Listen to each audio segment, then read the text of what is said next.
Welcome back to the GCSE Maths Pro YouTube channel. Today we're going to be going through the most common EDEXCEL questions on the topic of vectors. So we will be starting off right at the beginning with column vectors and working our way all the way up until you get to the harder questions for vectors geometry. If you do want to have a look at these questions yourself or even check the mark schemes, then I will list the papers in the top right corner here. They're pretty much, I feel like they're definitely going to ask you some kind of column vectors question. This is one example. So we've been given a vector for A and a vector for B. And it says find 2A minus 3B as a column vector. 2 marks. It's probably one of the most simple questions we could get. So you definitely want to know how to do this. So first of all, 2A. Well, if we know that A, which is 1A, isn't it, basically, is 3, 4, then 2A, we just double both those numbers. 6, 8. It's literally as simple as that. And then same for 3b, so that's 1b over here, 5 minus 2. 3b is going to be 15 minus 6. Now, we then just have to subtract those two. So when we subtract them, we're going to keep the two top numbers together and the two bottom numbers together. So 6 minus 15, which will give us minus 9, and 8 minus negative 6. Now this is a double negative, right? So those would end up being added.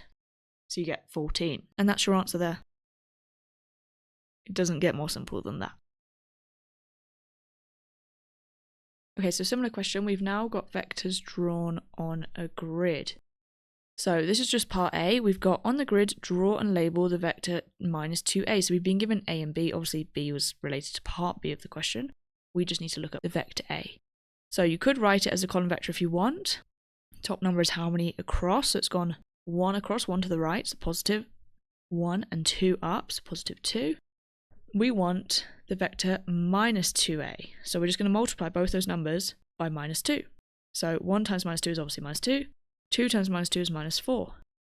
Now, vectors don't really have a position.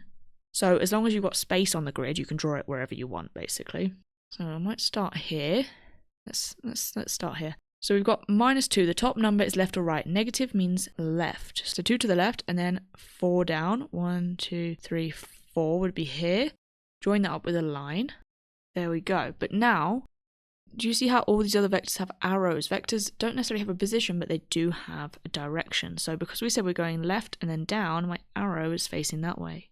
So not only is it twice as big as the original vector A, the negative has made the arrow point in the opposite direction, so let's label that minus 2a. And that's it. So moving on from column vectors, we're now on to the other part of the vectors topic, which is vectors geometry. Obviously, this is mostly just higher tier students, as you can see. A question that's quite far into the paper. We've got 4 marks here. So we've been given C, D, E, F as a quadrilateral. We've been given these vectors, which they've already drawn on for us.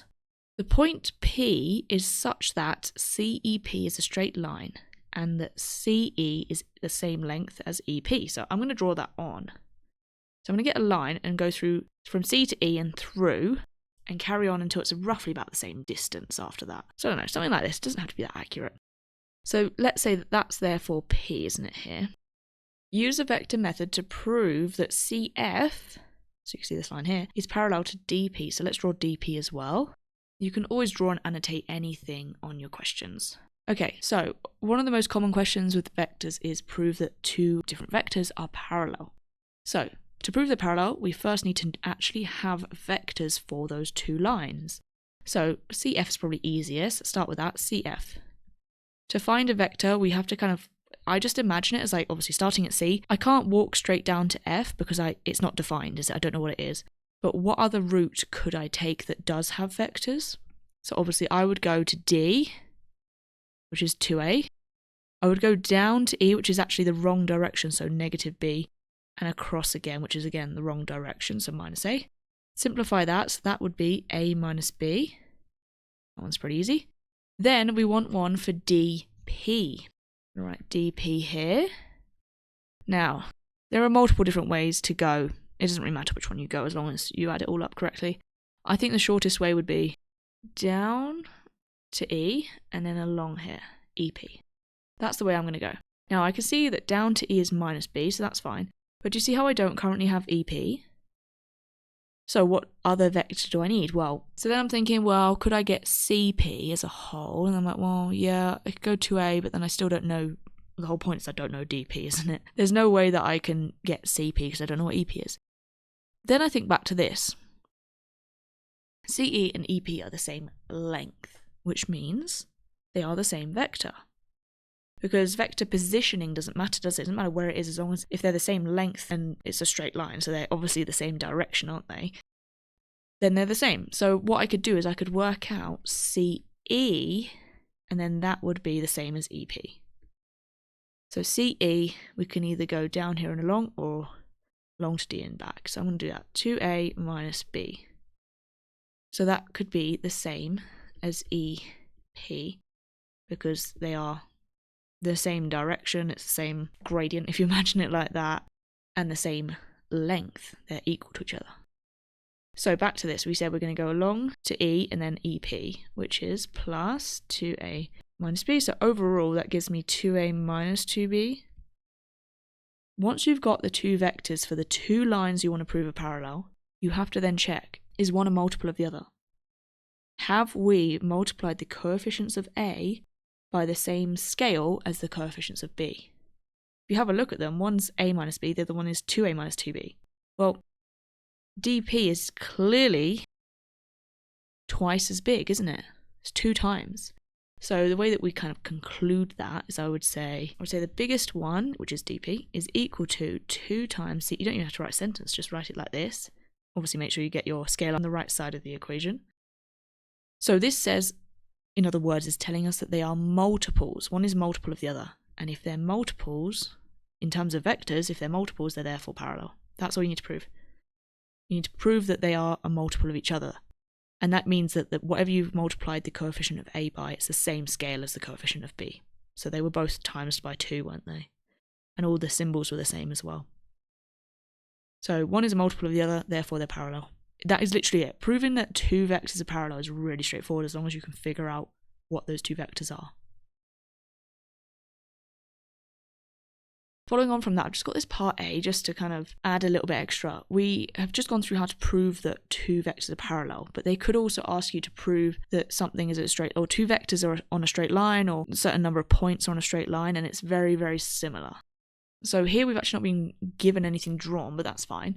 They've said that A, B, and C are 3 points such that the vector AB is 3A plus 4B, and the vector AC is 15A plus 20B. Prove that A, B, and C lie on a straight line. Now, the first thing you need to prove before straight line is that they're parallel. Because if you think about it, if you cut up a straight line into pieces, they're all parallel pieces, aren't they? So we have to prove that they're parallel, and that's the same as we've literally just done. Obviously, AC is the bigger one, isn't it? What would I multiply by, both for A and B? Is it the same scale factor? So I normally just do a little test. I'll divide the biggest by the smallest. So for the A coefficient, 15 divided by 3 is 5. So the scale factor for A is 5. Is that the same scale factor for B? 20 divided by 4 is also 5. So yeah, AC, get the biggest one, AC is equal to 5 times AB. Now that proves, because they're multiples, proves that they are parallel. The bit that I then wanted to show you is how do I then prove that they're not just two random parallel lines floating around? Why are they actually on one straight line? Well, it's actually really straightforward. They both should share one of those letters, i.e. one of those points, in common. So in this case, A is obviously the starting point of that line, isn't it? If I've got A, B, and AC, and they both start at the exact same point and they're parallel, then they must overlap each other, mustn't they? They must therefore be a straight line. So you then say, first of all, you say they're parallel by that, proving that they're multiples, and then you say, share, however you want to word it, but share point A in common, therefore, and then you can just say straight line. They're not looking for a whole essay, aren't, so you don't have to explain it in that much detail, or even that many words. That's it. So if you want to prove it's a straight line, first of all, prove they're parallel. Then say that they share a certain point, whichever letter it is that they share. So therefore, they must be on a straight line. It's literally as simple as that. So that's 2 birds with 1 stone, basically. Okay, so our last question is slightly different. It's still vectors geometry, but now we are looking at scales and ratios, which I think is the harder part of vectors geometry. Okay, so here we have a question where we're working out the scale of something. So we've been given this information that we've got a few different straight lines. They've said that AN is equal to 2OA, so that scale there is like 2 to 1, isn't it, basically? And that's not vectors, I'm just writing down the scale, so don't get that mixed up with being a vector. Obviously, a number on its own is not a vector, it has to have a letter. M is the midpoint of OB, that's fine. Then they've given us actual vectors, so O to A is the vector A, which now actually, given that, if that's A, then this AN must be 2A, mustn't it? So we've got that vector, the whole line would be therefore 3A. OB, try and draw here, is the vector B. And they've said A to P is equal to K multiplied by AB, where K is a scalar quantity. Basically just saying that AP is a smaller version of AB, isn't it? That's fine. Given that MPN is a straight line, find the value of K. So I'm going to obviously draw on that straight line as well. Any lines they mention that aren't drawn, then make sure you draw those on as well. Find the value of K. Now, this one's quite hard. I feel like it's just as long as you memorize the method, you might be alright. Personally, I find it quite hard to figure it out yourself. And it's 5 marks. It's quite a long one. So what we're saying is, if you get a question like this, it might ask for a ratio, it might ask for a scale, like this one's K is a scale. You need to find 2 vectors from the line that is crossing through the one that you actually want. So you see how we actually want K, which is related to AP. So it's related to this line. We want the line that crosses through that, so that's the MPN line. You want 2 vectors from there, any 2. I obviously normally choose the whole line because that's the easiest one, isn't it? So for example, MN as a whole.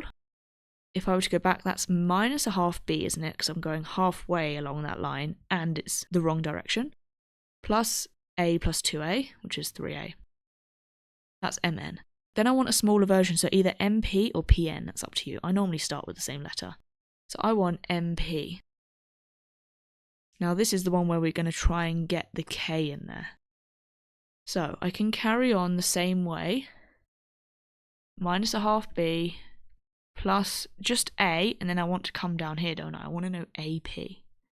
In order to know AP, I need to know AB, so let's write that up here. AB is quite easy, isn't it? Minus A plus B. And then AP, obviously I don't know the scale, the whole point is I'm trying to find it. But they've told us it's a multiple, isn't it? You're multiplying by K. So I can write it as this, K times minus A plus B. And then that is what I can add to my MP. The reason why I want that is because I want K in one of my 2 vectors. Because the whole point is I'm trying to find K, isn't it? So you've got that. Once you've got those 2 vectors from the line that crosses through the one you want, including the letter that you actually want to find, you need to, in this case, expand and simplify the second one so that I've got everything A together, everything B together, effectively collecting the like terms. So let's do that. Minus a half B plus A. If I expand this out, I get minus KA plus KB. Now you might be thinking, how do I put these together? Because that's 1A and then that's KA. Obviously 1 and K are not like terms. I would just factorize it. So what I mean by that is 1 minus K, A. See how I factorize this and put the A at the end? So the coefficient is all together because K is just a number. That's the coefficient. Same with B. I'm going to put the K first just so that the negative is second. It doesn't really matter though. Okay, so step 1 is to find the 2 vectors from that line. Step 2 is to expand and simplify anything you need to collect the like terms. Get A and B together. Because, let's write that there. Step 3 is then to create, this is a bit where I feel like it goes a bit left field, you know, like why are we doing this? Step 3 is to create simultaneous equations with the coefficients of A and B. Let me just rewrite this first one where A is first so we don't get mixed up. Okay, A and B there. Let me highlight this. We've got 3A and then we've got 1 minus K, A. Now, I can't write them equal to each other because if you look at the original vectors, MN and MP are not the same length, are they? MP is clearly much shorter. So there's also another scale along this line that I don't know. And this is a bit where people struggle because we're bringing in a second scale, a second letter that we don't really care about, but we technically need to have it. So I can't write down 3 equals 1 minus K. Because it doesn't, does it? It doesn't. It's not the same thing. So what I need is, let's say my scale, MP is X. Now I multiply it to the side that's easiest. This is the easiest side, isn't it? The 3. Doesn't really matter, as long as you multiply it to the same side. X is the scale of how big MP is compared to MN. But I don't really care what that is, I just have to mathematically put it there. So that's that one. I also then need to do the same, but for the B coefficients. So B, we've got -1/2, and I'm going to apply this same scale, because obviously still talking about the same two vectors. Now do you see how I've got two equations, obviously simultaneous equations basically, because we've got x and k. I actually just want to find k, that's what the question's asking. I don't really care what x is. You might end up finding it out just anyway, but technically, in my head, I want to eliminate x in order to find k. If you think about how you do simultaneous equations, you normally eliminate one first to find the other. That's what I'm going to do. So in this case, you can either use elimination or substitution, it's up to you, but I want to find k. So I want to get rid of the x. So this one, the second one, I'm going to multiply by 6 because 3x and then -3x would match. So I'm going to multiply that one by 6, which will give me -3x equals 6k minus 3. And then do you see how these two would cancel each other out? Let's write that over here. So we've got 3x equals 1 minus k, then -3x equals 6k minus 3. If I add those would cancel, so that'd be 0. Now, just be careful because they're not written in the right order, are they? So we've got 6k plus minus k, so that's 5k. 1 plus -3 is -2. And now, do you see how I've got an equation with just k? So I can just solve that. So add the 2, divide by 5. K is 2/5. That's our answer, 2/5. And we knew that k had to be less than 0 because k was representing the smaller version of this line, wasn't it, AP? It's quite a long method. You might decide it's not even worth the 5 marks, so you might decide that you can do the first bit. I would recommend listing down as many vectors as you can figure out, because that's normally the first, maybe 2 marks. You could at least get 2 marks from just listing vectors. But if the simultaneous equations bit doesn't really make sense, then I wouldn't really worry, because I just think it's such a hard question. You could get the first 2 marks and then work out 3 other marks somewhere else in the paper more easily. But yeah, it is a bit of a difficult one to tackle.